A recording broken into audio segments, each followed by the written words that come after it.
Hi, this is our family here, and we've got my family, Scott and Tammy's family. We have uh, great grandpa and great grandma Gale here, and we're going to be asking great grandpa questions about his childhood and just things that we wouldn't know today. Works for me. Alright, so I'm going to go.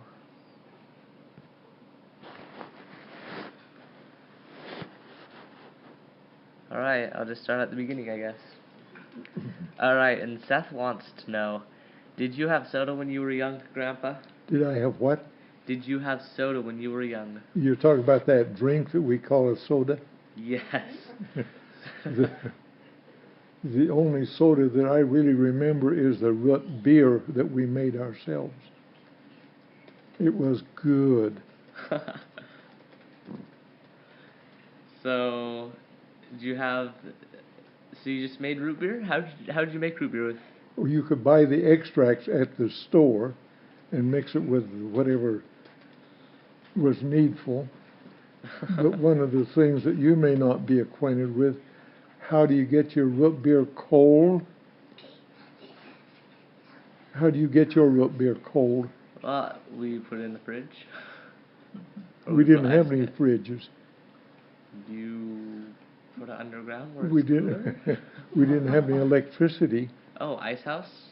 But we did have a river that ran through the country. In the wintertime, we would harvest a bunch of ice and put it in a building that was sort of underground. We'd fill that full of these big blocks of ice and then cover it with sawdust. Then in the summertime, we'd take out a chunk and chip it up and use it to cool things. That actually sounds really clever. Cool? Yes, it was cool. Yeah, because it's got ice in it. Alright, and then Mom wants to know, what was your favorite treat when you were young? Favorite treat? Yes, favorite treat. We were talking about root beer, but I don't think that was really my favorite treat. But almost anything good that the family would put together. I do remember that Mother made the best potato salad that you could find anywhere.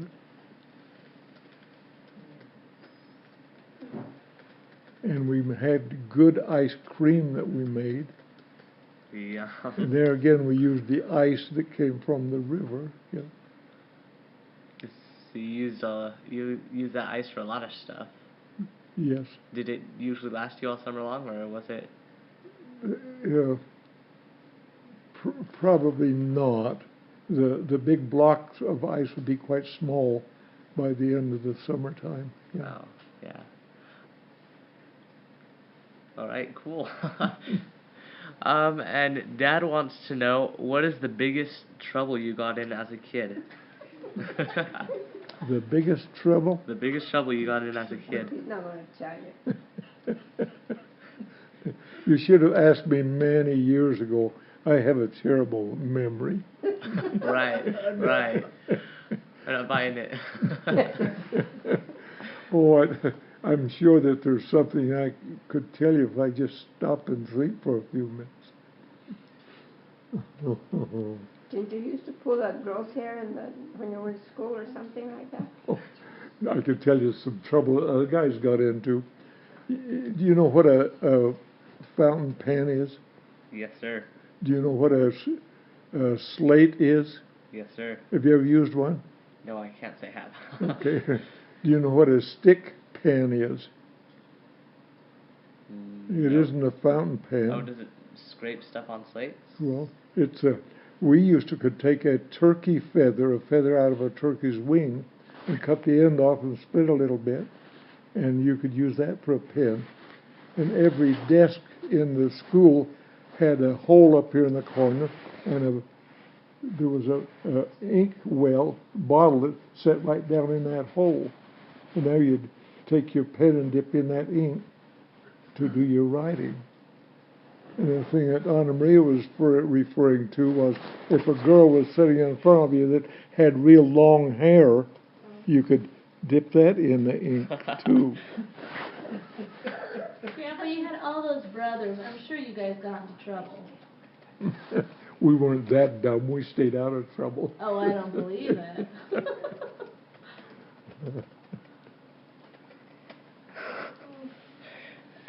One of the foolishest things we did was one day we decided to walk over to Rector. That was another mining town about, maybe 8 or 9 miles east of us across the mountain. Now, these giltsnite mines were much like a coal mine, except they laid vertically instead of horizontally. And that you can see that giltsnite vein running over the mountaintop for miles and miles. And so we decided we'd walk over to Rector. We had a family over there we wanted to visit. And it took us longer to get there than we had expected. In fact, we got just about there and we realized how long it had been. But if we hiked down the mountain to the canyon down there, there was a railroad track that went by, and they did have a telephone down there. So we decided to walk down there and call back home. There was one telephone in town at the office. We thought we'd call there and let them know where we were because we couldn't possibly get back home that night. So that is what we did, rather a foolish thing. Then we stayed at my aunt's and uncle's place that night. Then we hiked back home the next day. How old were you? Oh, I would have been maybe 7. Whoa! Maybe 8. And then Donald would be 2 years older, and DeMar 2 years older than that. So you had an 8-year-old, a 10-year-old, and a 12-year-old hiking all the way? Yes.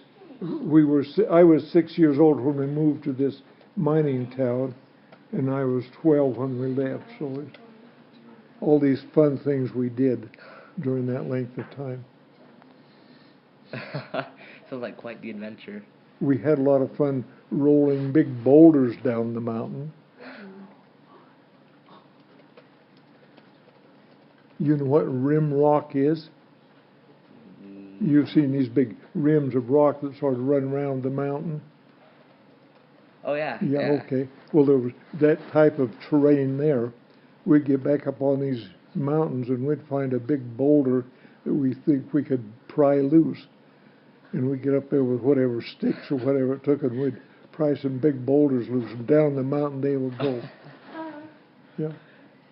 Did you ever get into down below? Did you ever get into any trouble doing that? Yeah. Take out somebody's house or dog or... Oh, we're out in the mountains, I mean hundreds of miles all directions, nobody but us and chipmunks and coyotes and bobcats. Have you ever been out to Flaming Gorge? No, but I've heard of it. You've heard of it? Years later, when I was older and should have known better, I was working in the gold mines out here in Mercer, and so we always had some dynamite in the trunk of the car. Yeah, you never know when you need a stick. We were up at Green Lakes one time, Donald and I, and up there, I mean, it looks like it's about a mile down to the river. It's just a narrow green streak down there. And then this up on the mountain, there's big coves that come out and boulder like this. And we went up there, we found one that's like as big as a couple of automobiles, sort of big crack down in here. And so we took a couple of sticks of dynamite with a long fuse on it, hung it down in that crack and lit the fuse. Then we ran around to this next, which was 200 or 300 yards away before that thing went off. And boom, this whole side of the mountain went down. And you could just see it hitting these big pine trees. Boom, boom, boom, clear down into the river. I've never heard that So one. you caused Flaming Gorge? Hmm? So you made Flaming Gorge? That was the beginning of the dam. That would be about midway up where the lake is now. But had there been somebody with a little bit of authority, You've been in trouble. Oh, yeah. But we helped erosion considerably that day. Let's go to the next question, Oh. because we need to move. All right, that's Run fine. out of time. Okay, did you ever get lost? I don't believe so. Nathan wanted to know if you'd gone camping, if you had ever been out and about in the wilderness and gotten lost. I was out with Dad after a load of wood one time, back up in this same area that we're just talking about, up toward the reservoir. And we got our load of wood on the wagon and started back out, and the blizzard got so hard and heavy that we decided we couldn't make it home. So we just simply stopped in the middle of the road, unhooked the team, took the harness off, put blankets on them, took around the back of the wagon where we had some hay, and hooked them up there. And then we made our camp right there in the middle of the road. If you've ever been out to Flaming Gorge, you probably drove across the spot where I had my bed. But back in those days, with that kind of a storm and all, you didn't worry about any traffic, and there was no place else really to stop. But we spent the night there, and I learned how to make a bed in a foot and a half of snow. And we didn't have sleeping bags at that time. Our bedding was whatever quilts that we had made at home. We or your mom had made? Well, we helped her an awful lot. I've corded a lot of wool, and I've stitched a lot of quilts, yeah. And I found out then that when you make a bed on a hill that has a little slope to it, you make it with your head down the hill. You know why? Well, the covers will slide down and keep you covered. You do it the other way, and the covers slide off of you. Yeah. Now, if you're in a sleeping bag, you'd zip it up and you wouldn't worry. Yeah.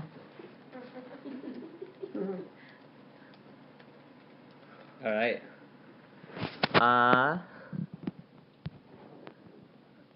What is the most dangerous situation you've been in?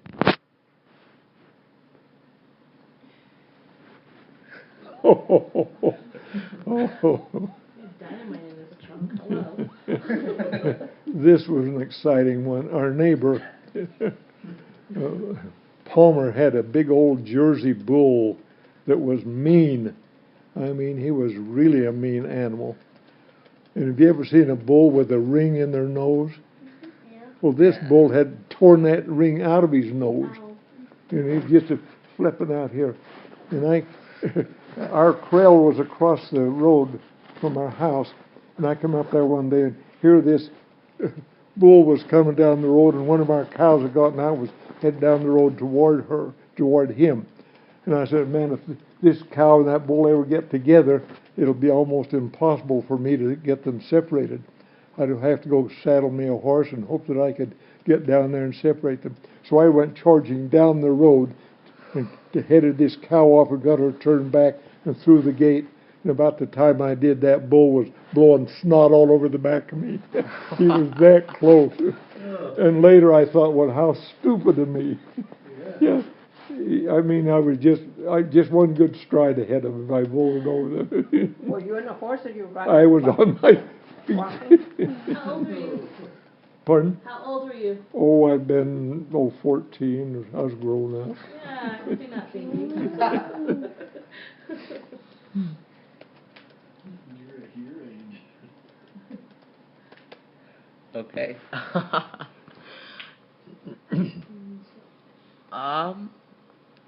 Where were you born? In Monticello, Utah. Do you know where that is? No. Do you know where Moab is? Yes. That's a popular town. Well, Monticello is about another 40 miles down the road. So that's right down in the middle of the Red Rock country. Near the Four Corners area. Well, it's not that far down. It'd be maybe another 100 miles out of the Four Corners, something like that, yeah. You have Monticello, and you have Moab and Blading and Mexican Hat. But, you know. For some reason, I thought you had been born in Bluebell. My two older brothers were, and then we moved back to Bluebell when I was, maybe 3 years old. And I spent another 2 or 3 years there. Yeah. Okay. What was your favorite pet as a kid? We had a dog, probably and her name was Ring. It was a German police dog. And we had her trained to where we'd hook her onto our little red wagon and she'd pull us around camp there in the summertime. In the wintertime, we'd get on our skis and have her pull us around. We need to do that with Lily. And I remember one time we'd lean our skis up against the house when we were there, and we were out with her one time there in town, and a cat took off, and this dog after her, and that cat would go under our house. This dog was right behind her, and we had him hooked up to our sleigh, or our wagon, I guess it was. This wagon bound, come around the house, and she mowed all of those skis down as she went round, but the cat got under the house before she grabbed it. She grabbed the cat? Before she grabbed it, it got away from her. Oh, good. Yeah. Okay. Still recording, Spence? Yes, it's still recording. Okay. It looks like it is doing good too. I wasn't expecting it to do this good. All right. What is your favorite food?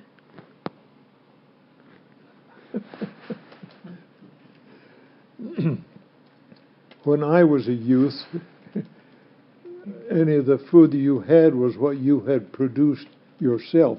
You didn't go down to Safeways or someplace like that and buy it. So we spent the summertime making sure that we got everything we'd need for the winter.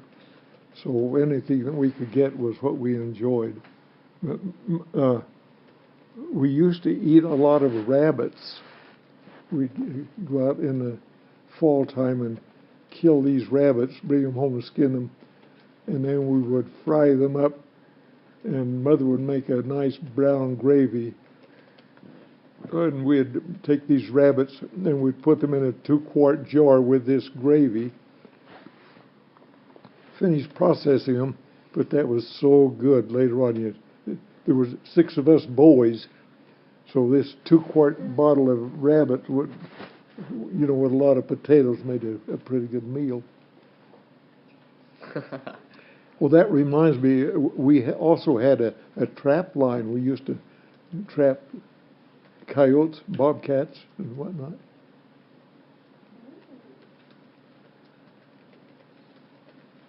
Bobcats. Yes. A wildcat or a bobcat is one without a tail. A wildcat has a tail. All right. Yeah. Oh, I'll have to tell you about catching a bobcat in the trap. You want to hear that? What type of trap? Yes, actually, A I bobcat, think I do. a wildcat. No, what kind of trap? It'd be a jaw trap. Jaw trap? Yeah. And when a trap line, you maybe have a dozen of these traps scattered out down a certain area, and you don't anchor that trap solid. You put a clog on the end of the chain, so that if an animal gets caught, it can move around, but can't get away from you. See, if you tie the trap solid, the animal will chew its leg off and get away. Really? So this one particular day, we were checking our trap line. And I remember Jerome Goodrich was one of the adults there, a worker. Well, he'd rather play than work. And this particular day, he was out playing with us as we went around the trap line. And we found this one trap gone. And we trashed it and found a bobcat. It had moved some distance and up against this cliff where there's a bunch of rocks falling down. And here it was back underneath these rocks. We see this bobcat. And it was a spot where a sheep herder had been there, and they used baled hay for their horses, so there's a lot of baling wire laying there. You know what that is? Okay. Yeah. So I think it was Jerome got the idea. We'll fix a noose with this baling wire and get over that cat's neck and pull it out, and then we can get it. So we got all ready there, and Leo Merrill was there with us, and he had a .22 rifle. And so we said, well, when you pull that out, Leo, you shoot the cat. Well, Jerome pulled that cat out, and it came right up the wire toward him. It didn't stop. And so he started swirling that cat around him. Here was the cat and the trap and this clog. And every time he come around, he'd say, shoot, Leo, shoot. And Leo would go like this. And he's afraid he's going to shoot Jerome. Shoot, Leo, shoot. How big was the cat? Pardon? How big was the cat? Or it'd be like a small dog.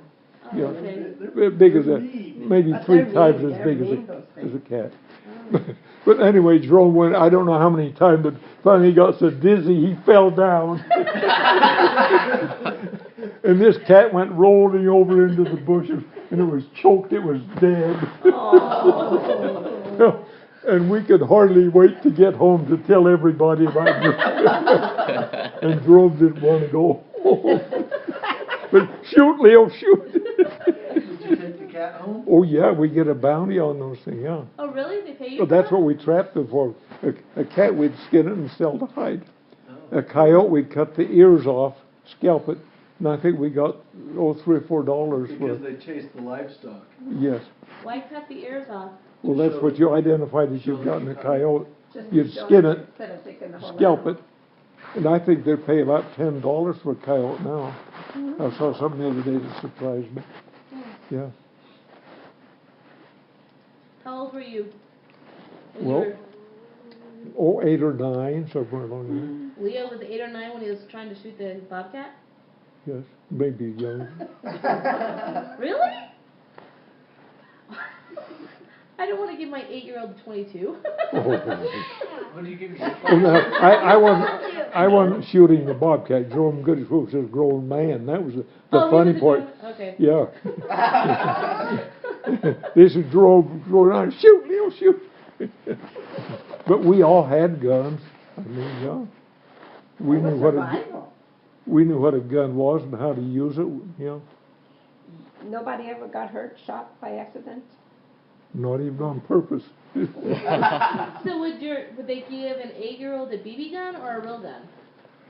Like a shotgun? I don't remember ever seeing a BB gun. We didn't have shotguns. We had 22s. Yeah. Except the shotgun would throw you on your back. Yeah. Okay. Well, the next one's Vince. Alright. Which one was that one? That was... What's your favorite food? Oh, that was all the way back to what's your favorite food? Bobcats. It was rabbit. Oh, that's right, it went from rabbits to bobcats. It was a treat, favorite treat or something. Oh, it's favorite food. Alright. What is the most trouble Larry ever got in?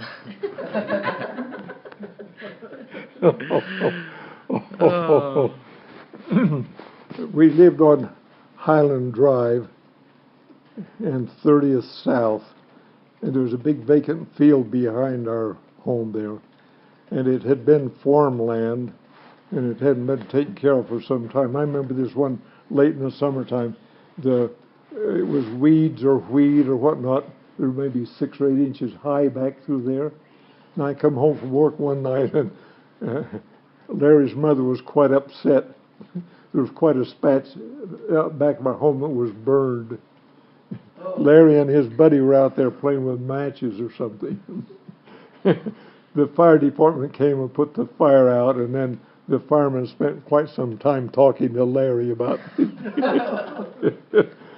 You might ask him about that sometime. I'm sure he will I think I remember. will. What? What he bird? A A field? field. How old was he? Let's see, we moved from there in for, he was probably 6, 5 or 6. That's about the time they get into farming too. No, we moved from there up to 33rd South there for a couple of years, but he was 5 or 6. Alright.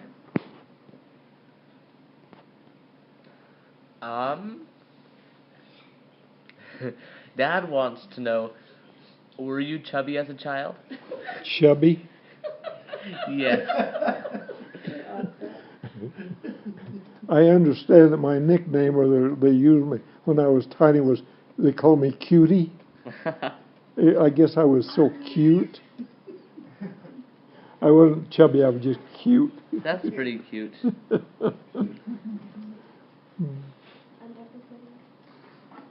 I don't think you've ever been chubby in your life. No, I haven't. Yeah, that's why he. Other when he was born, I see he was 13 pounds when he was born. You were 13 pounds when you were born? 13 and a half. Ow. Oh. That was very mean.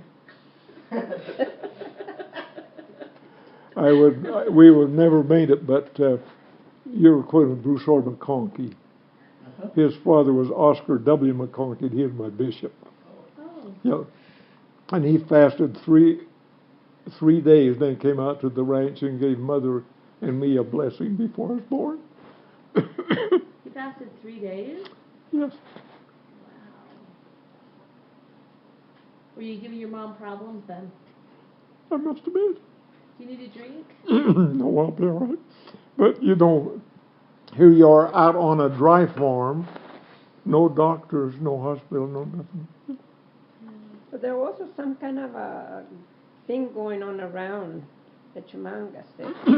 This was just as the war was ending. You've heard them talk about the flu epidemic that killed more people than the war did. World War One. Yes.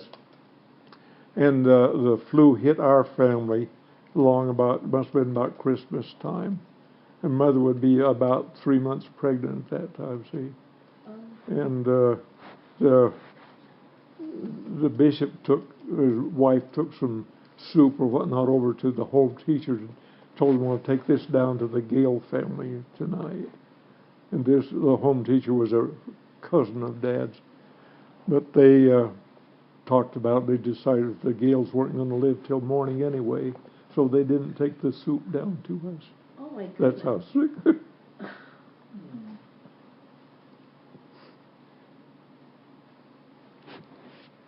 All right. But we made it.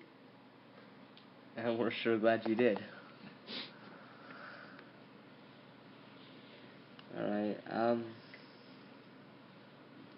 Bryce wants to know. No. Okay. I want to know, what was your favorite music when you were a kid? Favorite music. Favorite music. Now, where do you suppose we would get music when I was a kid? You would make it? You didn't have any electricity. You didn't have any radios. You didn't have any television. So did you ever play music or sing?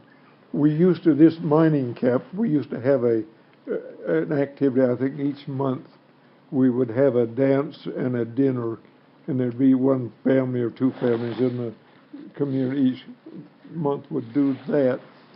And Dad played a harmonica and Mother played the piano and the violin, and they were the music for our dances and whatnot. So we did have a violin and a harmonica. So I learned to play a harmonica, and Dad could play, he could play a banjo or a mandolin, or a harmonica, and Mother played the violin and the piano. But our favorite music, I guess, would be, there was always someone in the area that did well at singing. And I remember there was a trio or a quartet of men that seemed to do a good job, and I'd always think of them, yeah. One was my Uncle Porter Merrill, and he lacked about a week of being 100 years old when he died, yeah. Wow. But they did come out with a phonograph. Do you know what that is? Yeah. Okay. And Dad bought us a phonograph, so we were really popular in town. It was a big cabinet style, yeah. And I remember one of the records we had that I really liked, I still remember the name, By the Waters of Minnetonka. Sort of a melody. Yeah. On the phonograph. Yeah, on the phonograph. We found that you could turn that on and hold your fingernail down on that record and get the same sound, yeah. Really? Yeah. Not very loud, but yeah. You did that when you ran out of needles to put in there? Right. Yeah.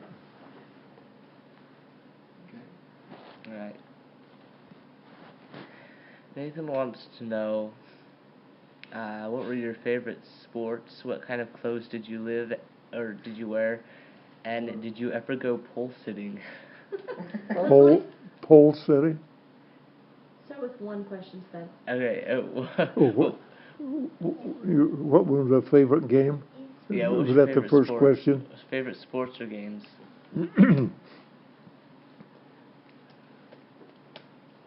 One I think that's probably quite popular there for the summertime was baseball. It seemed like all the fellows like to have a baseball team. And the town was situated such that the ball diamond was right out in the middle of town. Then in the wintertime we enjoyed sleigh riding and skiing. In fact, the schoolhouse was right on the side of the mountain.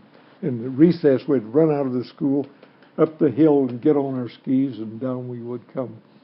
The bell would ring, and maybe we'd want to run up the hill one more time before we go into school and upset the teacher quite a bit. But we played kick the can, anti-eye over, run by sheep run. All right. And then this question has lots of parts.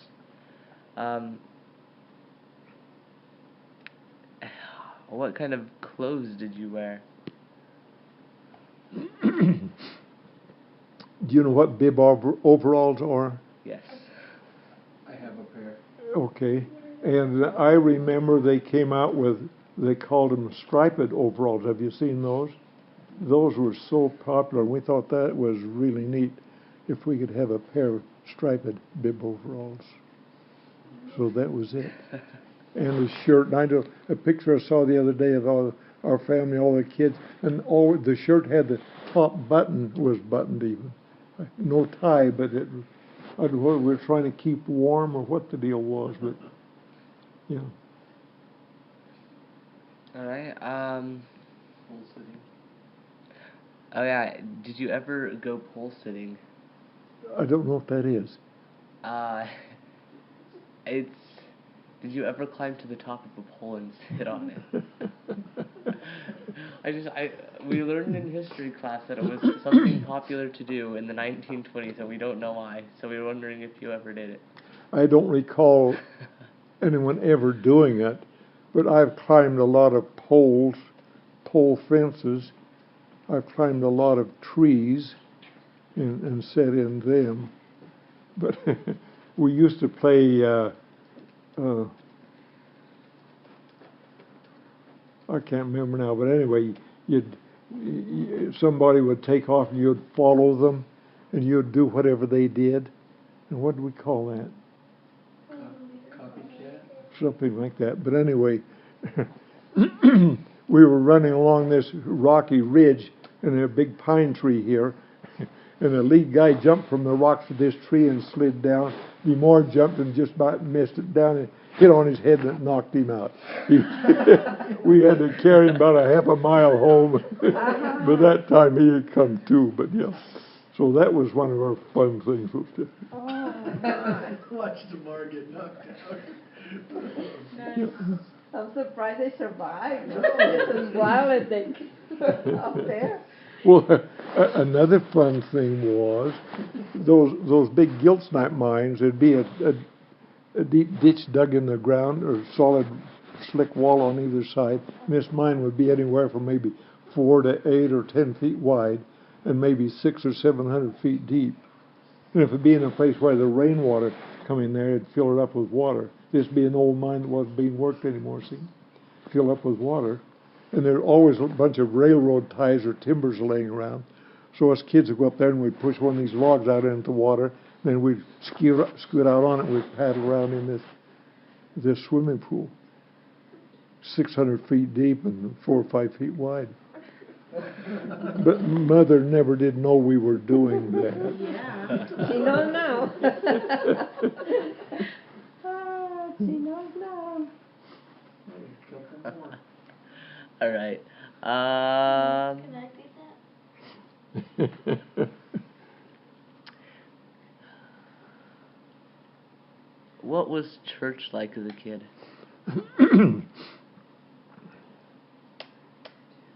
the When we were there at the Giltsnipe mines, and I don't understand why, we were about 60 or 70 miles from Vernal, a nice big town with many wards and whatnot, but we never did have a church organization in that town. Nothing at all. But Mom and Dad always made sure that we had an activity in our home on Sunday. We'd have some kind of a church service, read the Book of Mormon and that sort of thing. And there were quite often some of the other kids in the town would come over and join us for our Sunday services. But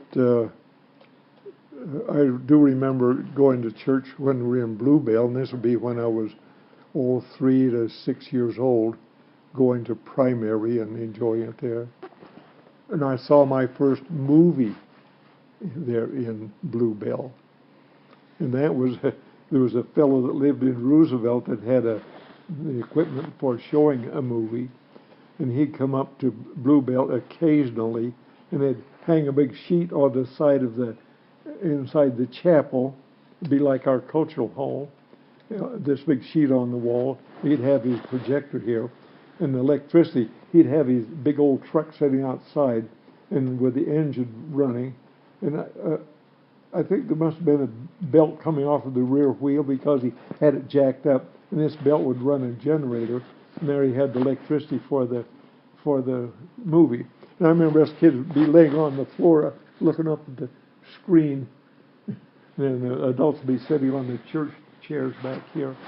And I remember most of the movies would be cowboys and Indians, always the good guys wore white hats, the bad guys had black hats. Yeah. And I remember one of the movies, the name of it was Thundering Herds. It seemed like there's a bunch of buffaloes or whatnot. So, yeah. Okay.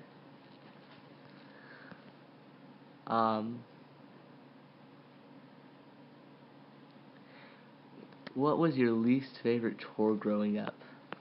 Least favorite what? Chore. The cows.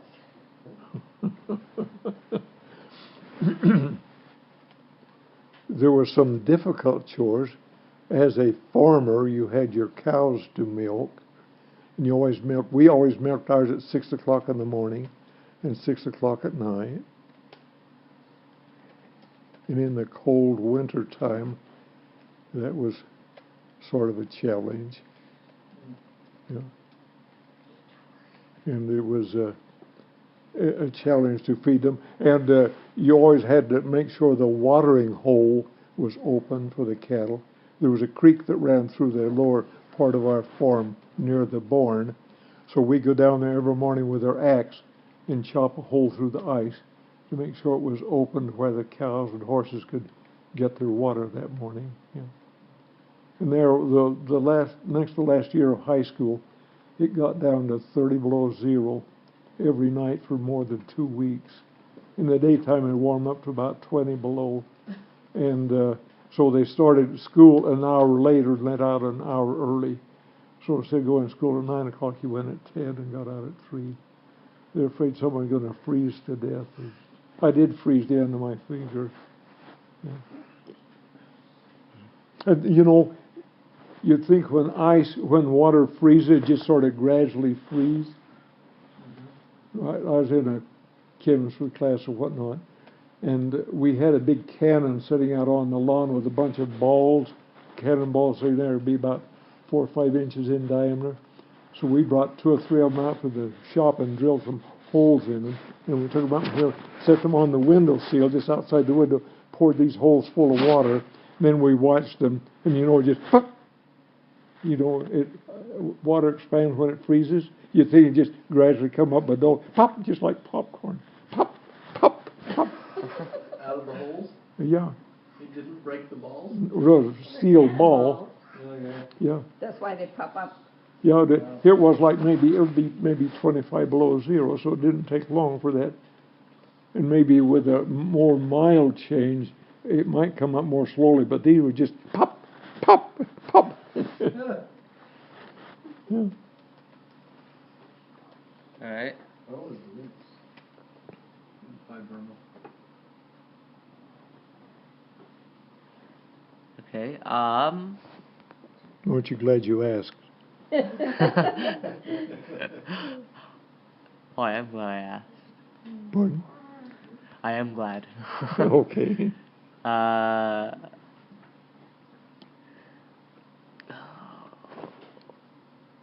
What was the biggest difference between families then versus families now?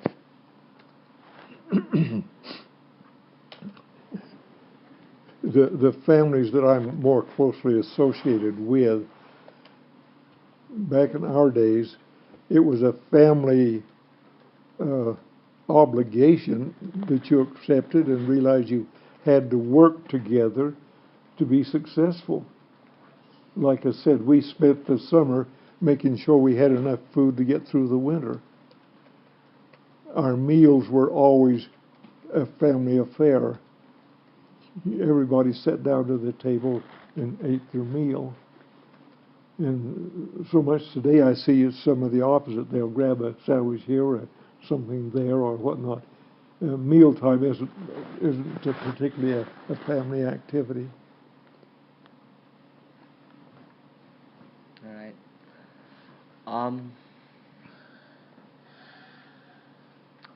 What was the Depression like? The what? The Great Depression like?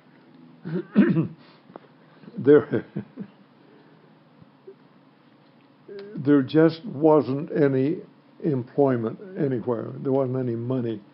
Dad was working in the giltsnap mines at that time, and they shut down. So that's when we moved from the mining town into the farming area, and we rented a farm and made out there all right. But there just literally wasn't any money anywhere. And on top of that, this one year we had a drought, so where there wasn't any water. So we went down to the Green River, got a big tract of land down there, and we pulled the engine out of our automobile and put down there and put it on a pump. We pumped water out of the river and raised a bunch of corn. But it was so late in the year you didn't get any corn off of it really, but you got all the green stuff. And you imagine feeding a stalk of corn to your horse to eat. Doesn't go too well, but we managed to get through it. And the last year I was in high school, my project on the farming was that I kept track of everything that I did on the farm. My two older brothers had gone to Oregon, were working up there, and my dad had gone to the Gilts mines had opened up, and he was back at the Gilts mines. So here I was, home alone, as I was the oldest, and we had 160 acres, and a goodly amount of that was in alfalfa. So it seemed I spent the whole summer mowing and raking and stacking hay. And back in those days, we didn't have any mechanical equipment like you have today. You had a mowing machine you pulled with your horses, a rake that you pulled with your horses, and then you picked up that hay with your pitchfork and hauled it in on the wagon and stacked the hay.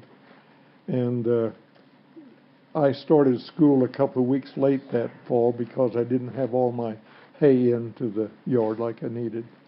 And as part of the project, I kept track of what I'd made that year, and it was less than $100. But we had all of our garden stuff and whatnot. We'd had our meat and our milk and whatnot. But that's when I decided for sure I wasn't going to be a farmer. But there was one thing interesting. Dad, working in the Giltsnap mine, he could come home weekends, and that was about 60 miles out there. So sometimes he'd come home and he said, "Well, Joe out there wants one of our hogs. So next Saturday when you come to pick me up, you bring a hog out there for us." So I'd get up early Saturday morning and go out there, and we had a 55-gallon steel drum sitting on some boulders full of water, build a fire under that, get that water really hot. And we had a platform built there next to it. I'd go select whatever hog it was Dad wanted, lead it up onto this platform and shoot it in the head with a .22, and then stick it so it'd bleed good. and I'd take a hay hook and put it in his mouth, and I'd slush it down in this barrel of water, steaming hot water, turn it around, slush it the other way, and that way it'd loosen up the hair.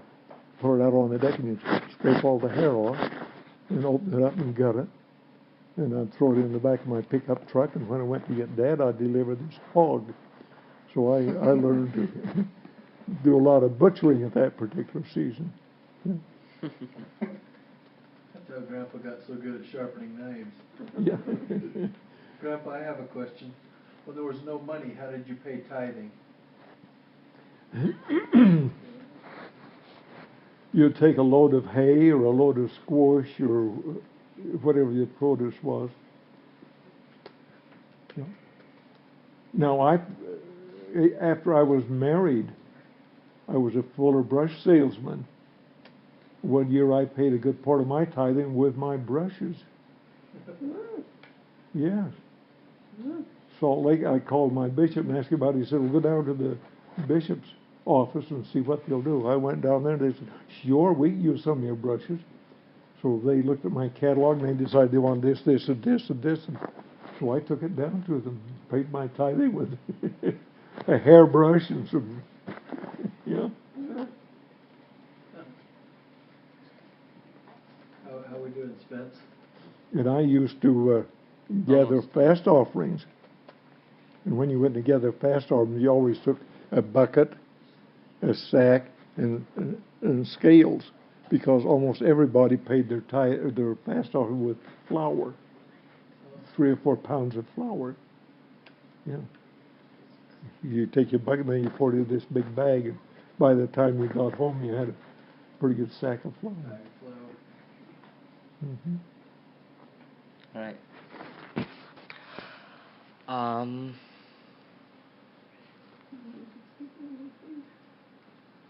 Nate wants to know, what was your military training like?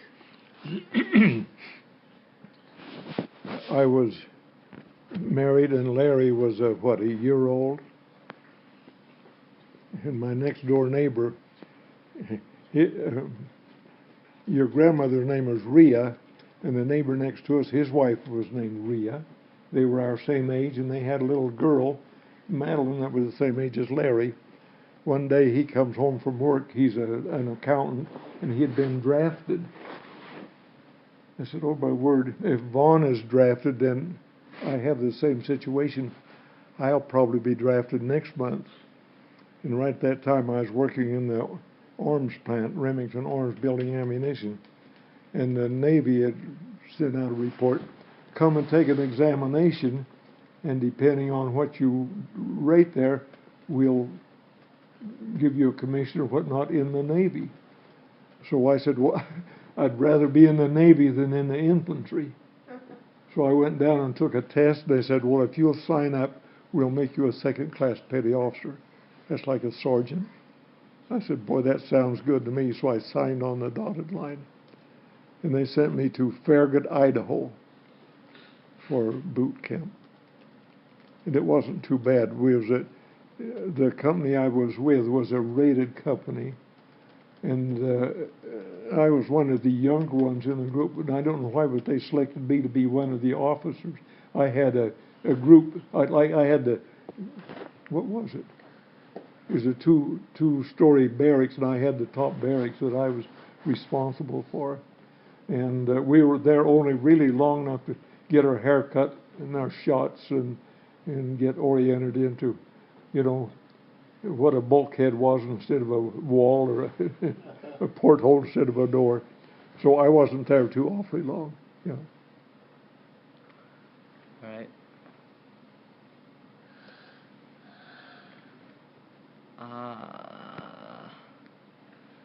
I think that's actually all, but 1 second.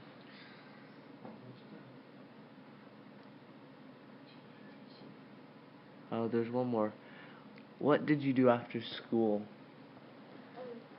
You mean each day after school, or after I got out of high school? Or Yeah, I think each day after school. when we're living there at Rainbow,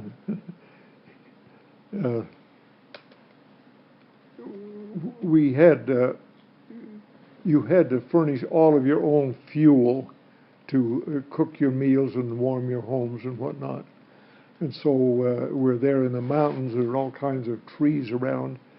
So we go out and chop our own wood and bring it in.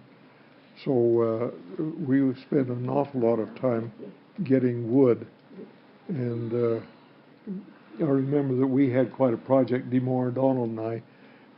Maybe we go not far, maybe a quarter of a mile from the house, back into the timber and cut down the big cedar trees and load them onto these little wagons and drag them back to the house. So on Saturdays and evenings and whatnot, and through the summertime, we were continually getting wood that would do us through the wintertime. And when we left, we had such a big pile of wood that I think we sold a yard or two of it, a cord or two of it, when we left there. Then we, of course, did have our trap line, and we had our big rock cliffs that we had to blast away, and a few things like that. But Right. You keep saying you lived in mining towns for a while. What did you mine? giltsnite. Giltsnite. It looks a lot like coal. And like I told you earlier, it lays in a vein that goes straight down into the ground instead of on the horizontal level. And the giltsnite, they use it for, back in those days, they used it sort of as a substitute for rubber. That is, your battery cases were made from giltsnite. And then they used it for shingles or on the home. They used it for paint, that type of thing. Yeah. Oh, okay. I